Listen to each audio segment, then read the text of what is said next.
ये दिल्ली, एनसीआर, हरियाणा और यूपी में प्रदूषण का कहर जारी है। नई दिल्ली में एयर क्वालिटी इंडेक्स 231 दर्ज किया गया है। वहीं पंजाबी बाग में एक्यूआई 441, आनंद विहार में एक्यूआई 396 दर्ज हुआ है। वहीं विवेक विहार की बात करें तो एक्यूआई 346, वहीं ओखला में एक्यूआई 338 दर्ज हुआ है। तो साथ ही आईटीओ में आज एक्यूआई 338 है। वहीं गाजियाबाद में एक्यूआई 201 दर्ज किया गया है। तो सोनीपत में एक्यूआई 205, तो रोहतक में एक्यूआई 198 दर्ज किया गया है।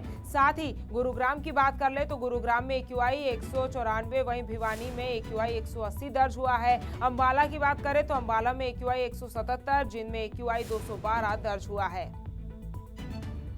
तो देखिए लगातार प्रदूषण जो है वो बढ़ता जा रहा है, जिस वजह से एक्यूआई भी दिल्ली, एनसीआर और हरियाणा के इलाकों में बेहद ही खराब श्रेणी में दर्ज हो रहा है। अगर एयर क्वालिटी इंडेक्स की बात करें तो पंजाबी बाग में एक्यूआई 441 हो चुका है। ये तीन तस्वीरें आपकी टीवी स्क्रीन पर हम आपको दिखा रहे हैं मुंबई, दिल्ली और हरियाणा की, जहां पर एक्यूआई लगातार खराब श्रेणी में दर्ज हो रहा है। मुंबई, दिल्ली और हरियाणा में स्मॉग देखने को मिल रहा है, जिस वजह से लोगों को काफी परेशानियां हो रही है। और देखिए दिल्ली के अलग अलग इलाकों की तस्वीरें भी आपकी टीवी स्क्रीन पर आपको दिखा रहे हैं, जहां पे राष्ट्रपति भवन की तस्वीर आप देख सकते हैं। प्रदूषण के कारण कितना स्मोक जो है वो देखने को मिल रहा है। साथ ही इंडिया गेट, अक्षरधाम और प्रदूषण का भयावह स्तर और कई जगह एक्यूआई बेहद ही खराब श्रेणी में दर्ज हुआ है। ये 5 तस्वीरें भी आप आपकी टीवी स्क्रीन पर दिल्ली के अलग अलग इलाकों से हम आपको दिखा रहे हैं, जहां पर प्रदूषण के कारण लोगों को भी काफी परेशानी हो रही है। स्मॉग जो है वो पूरे आसमान में छाया हुआ है।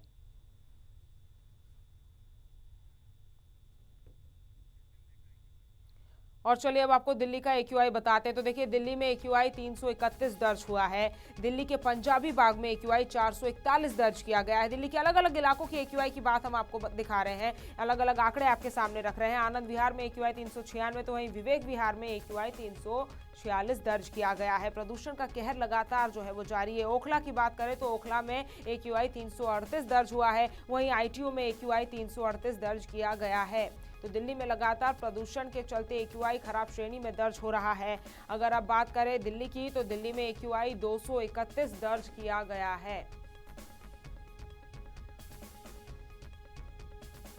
और चलिए अब आपको हरियाणा के एक्यूआई का भी आंकड़ा बता देते हैं। हरियाणा के गुरुग्राम में 194 एक्यूआई दर्ज किया गया है। वहीं सोनीपत में एक्यूआई 205 दर्ज किया गया है। रोहतक में 198 दर्ज हुआ है एक्यूआई। तो देखिए हरियाणा में और दिल्ली एनसीआर के इलाकों में एक्यूआई लगातार खराब श्रेणी में दर्ज हो रहा है। फरीदाबाद की बात करें तो एक्यूआई 177 पर पहुंच चुका है।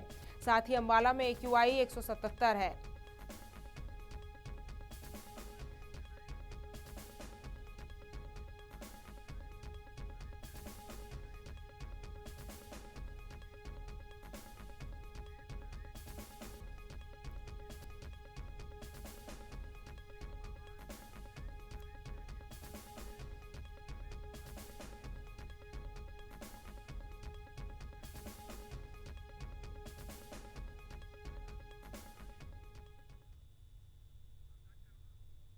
और देखिए इसी खबर पर ज्यादा जानकारी के लिए ग्राउंड जीरो से हमारे सहयोगी हमारे साथ अलग अलग इलाकों से जुड़ गए हैं। हमारे साथ जिंद, अम्बाला और भिवानी से हमारे संवाददाता हमारे साथ जुड़े हुए हैं। सबसे पहले मैं सुनील आपके पास आना चाहूंगी, आपकी मौजूदगी कहाँ है और आप जहां हैं वहां पर अभी एक्यूआई कितना है?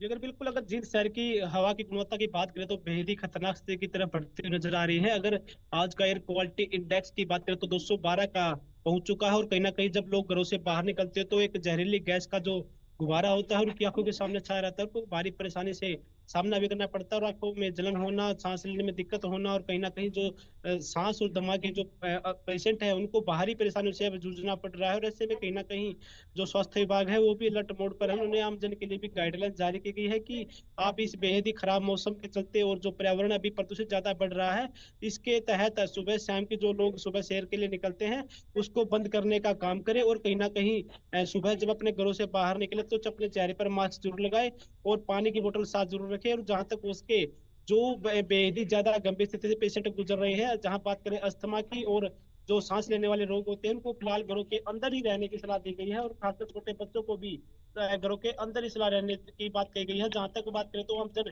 दोहरी परेशानियों से गुजर रहा है। एक तरफ तो मौसम में बदलाव हुआ है, उससे वो बीमारियां बढ़ रही है, और तो कहीं ना कहीं दूसरी तरफ जो वायु का प्रदूषण ज्यादा खराब पड़ता जा रहा है, उससे जो जूझ रहा है। और जहाँ बात करें ओपीडी की, तो सरकारी अस्पताल में ओपीडी 2000 के पार पहुंच चुकी है। और ऐसे में जो मरीजों की लंबी लंबी कतारें लगी हुई हैं। और जब डॉक्टरों से बात की जाती है तो साफ तौर पर बताया जाता है कि जिस तरीके से मौसम में बदलाव हो रहा है और दूसरी तरफ वायु प्रदूषण ज्यादा बढ़ रहा है, तो इससे कहीं ना कहीं जो मरीजों की संख्या है उसमें दो गुना ज्यादा इजाफा हुआ हो। और ऐसे में चिंतित है, और प्रशासन ने पूरे शहर में ग्रेड 2 के कानून को लागू भी किया गया है। और इसको देखते हुए सख्ती बरतनी भी शुरू कर दी गई है। 3 जनरेटर, बिजली के जनरेटर को शिफ्ट किया गया है। और 8 जहाँ पर कंस्ट्रक्शन का काम चला हुआ था उन जगह को नोटिस जारी भी किया गया है। ऐसे में क्यों आप आबंदी को तोड़ रहे हो, दूसरी तरफ है इसको लेकर स्वास्थ्य विभाग भी अलर्ट मोड पर है। और ऐसे में कहीं ना कहीं हमारे जब साथ रात हमारे को और भी किसान सहयोगी जुड़े हुए हैं। अब अम्बाला लिए चलते हैं आपको, जहां हमारे नरेश सैनी सहयोगी जुड़े हुए हैं। नरेश, अम्बाला की क्या स्थिति है और पुलिस प्रशासन किस तरह से वहां पर AQI को कम करने के लिए और प्रदूषण को मेंटेन करने के लिए कि प्रदूषण ना बढ़े, किस तरीके के कदम जो है वो उठाए जा रहे हैं?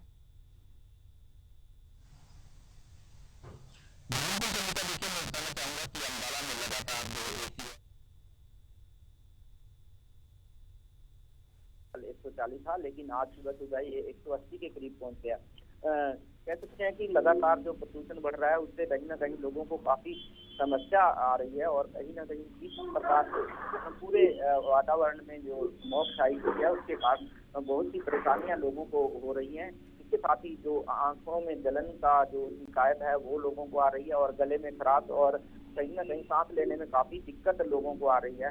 और इसी के चलते स्मॉग इस प्रकार से पूरे इलाके में छाई हुई है, उससे कहीं ना कहीं जो सूरज की धूप है वो भी कम नजर आ रही है। और इसी के चलते जो तापमान में भी गिरावट लगातार हो रही है। और हालांकि तापमान गिरेगा तो कहीं ना कहीं फसलों के लिए काफी अच्छा होगा, लेकिन फिलहाल देखा जाए तो ये लोगों की सेहत के लिए जो वातावरण में स्मॉग छाई हुई है काफी खतरनाक है। और इसके लिए प्रशासन लगातार कोशिश कर रहा है कि जो क्वालिटी इंडेक्स है उसको कम किया जाए। लेकिन इस प्रकार से अगर कृषि विभाग की बात करें तो कृषि विभाग ने कई जो किसानों पे केस भी दर्ज किए थे। हालांकि उसके बावजूद जो पराली जलाने की घटनाओं में कमी जरूर आई थी, लेकिन उसके बावजूद जो पराली जलाने की घटनाएं लगातार अम्बाला में होती रही हैं। और इसी के चलते कह सकते हैं कि जिस प्रकार से अम्बाला का जो इलाका है वो पंजाब से सटा हुआ है, और इसके चलते पंजाब में जो पराली जलाने की घटनाएं हो रही हैं उसका असर कहीं ना कहीं अम्बाला में भी देखने को मिलता है।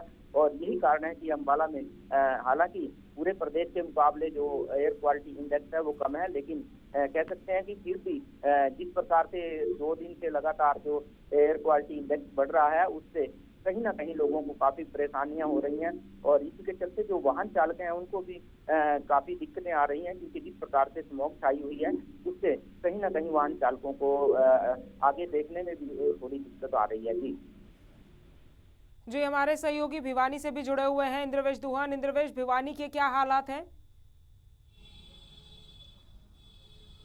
जी बिल्कुल, भिवानी की बात करें तो भिवानी में जो है AQI 256 तक जो है चला गया है, जो पहले 190 के करीब था। तो ये बढ़ोतरी AQI में हुई है, जिसके चलते लोगों को जो है सांस लेने संबंधी दिक्कतें, इस प्रकार के मरीज जो है हॉस्पिटलों में ज़्यादा पूछ रहे हैं। आंखों में जलन की समस्या है, इस बात के मरीज जो है ज़्यादा पूछ रहे हैं। तो ओवरऑल देखें तो डिपार्टमेंट जो है, विभिन्न डिपार्टमेंट है, प्रशासन की तरफ से जो है पराली न जलाने को लेकर के जिस प्रकार एग्रीकल्चर डिपार्टमेंट को आदेश दिए गए, हालांकि बहुत ज़्यादा पराली भिवानी क्षेत्र में नहीं जलती है। उसके साथ ही जो है नगर परिषद को भी ये कहा गया है कि कूड़े का जो है प्रबंधन इस प्रकार से करे कि उसको जलाने जैसी घटनाएं ना हो। तो इस प्रकार के प्रबंध जरूर किए गए। बावजूद इसके जो ये जोग्राफिकल तौर पे ये पूरा NCR का क्षेत्र है, वहाँ पर जो है स्मोक की ये समस्या है, ये छाई हुई है, और जिसके चलते लोगों को काफ़ी समस्याओं का सामना करना पड़ रहा है। जी, हमारे सहयोगी गुरुग्राम से नीरज अम्बावता भी हमारे साथ जुड़े हुए हैं। नीरज, गुरुग्राम में AQI 194 है और गुरुग्राम दिल्ली NCR का वो इलाका जो दिल्ली से सटा हुआ इलाका है, यहाँ पर किस तरीके के हालात है? क्योंकि हर साल गुरुग्राम दिल्ली और दिल्ली NCR के इलाकों में हम देखते हैं कि प्रदूषण बढ़ता जाता है जैसे जैसे ठंड बढ़ती है। जी बिल्कुल, दिल्ली एनसीआर की अगर हम बात करते हैं और ख़ास तौर पर अगर गुरुग्राम की बात करते हैं, तो गुरुग्राम में जो एक्यूआई लेवल 2 दिन पहले 350 के पार था, 400 के बीच था, आज कुल मिलाकर कहा जा सकता है कि उसमें थोड़ी-सी राहत ज़रूर है, 200 से कम आया है, तो कहीं न कहीं थोड़ी-सी राहत ज़रूर लोगों को जो है मिली है और इस राहत के पीछे के कई कारण हो सकते हैं क्योंकि लगातार नगर निगम की बात करें, फायर विभाग की बात करें, पेड़ों पर पानी किया जा रहा है जिसकी वजह से जो धूल के कण आसमान में या पेड़ों पर अटके हुए थे वो कहीं न कहीं नीचे आए और जिस तरह से हवा चल रही है और धूप जो निकल रही है उससे भी कहीं न कहीं कहा जा सकता है कि थोड़ी-सी राहत है। तो दूसरी अगर हम बड़ी राहत की बात करें तो ग्रैब 2 के जो नियम लागू किए गए हैं उनको भी कहीं न कहीं जिला प्रशासन सख्ती से लागू कराने में कामयाब रहा और इससे कहा जा सकता है कि एक्यूआई लेवल में थोड़ी-सी कमी ज़रूर आई है लेकिन अभी भी लोगों को लगातार साँस लेने में दिक्कत हो रही है और आँखों में जलन चुभन की शिकायत हो रही है। तो कुल मिलाकर कहा ये भी जा सकता है कि गुरुग्राम की आबो-हवा अभी भी जो है ज़हरीली बनी हुई है, साँस लेने में लोगों को दिक्कत आ रही है। गैस का चैम्बर वो गुरुग्राम बना हुआ है लेकिन आज थोड़ी-सी राहत ज़रूर है और इसी तरह से अगर प्रशासन काम करता रहा जो जागरूकता लोगों में देखने को मिल रही है उसकी वजह से कहीं न कहीं कहा जा सकता है कि आने वाले दिनों में और पॉल्यूशन लेवल कम हो सकता है। अगर पॉल्यूशन लेवल कम होगा तो कहीं न कहीं आम लोगों को राहत मिल पाएगी लेकिन जिस हिसाब से लगातार पिछले सालों के मुकाबले हम बात करें तो कहीं न कहीं पॉल्यूशन लेवल कम जो है इस बार दिल्ली एनसीआर में देखने को मिला है और यही कारण है कि दिवाली के तुरंत बाद से ग्रैब 3 या ग्रैब 4 के नियम लागू किए जाते हैं लेकिन इस बार ग्रैब 2 के नियमों से ही काम जो है वो चल रहा है और इससे थोड़ी-सी राहत ज़रूर कहीं न कहीं मिली है लेकिन अभी भी अगर लोग जागरूक नहीं होते हैं या अभी भी पॉल्यूशन को बढ़ाने का काम करते हैं तो कहीं न कहीं कहा जा सकता है कि आने वाले दिनों में दिल्ली एनसीआर वासियों की जो सांस है वो कहीं न कहीं फूल सकती है और उसकी वजह से लोगों को खासी परेशानी उठानी पड़ सकती है।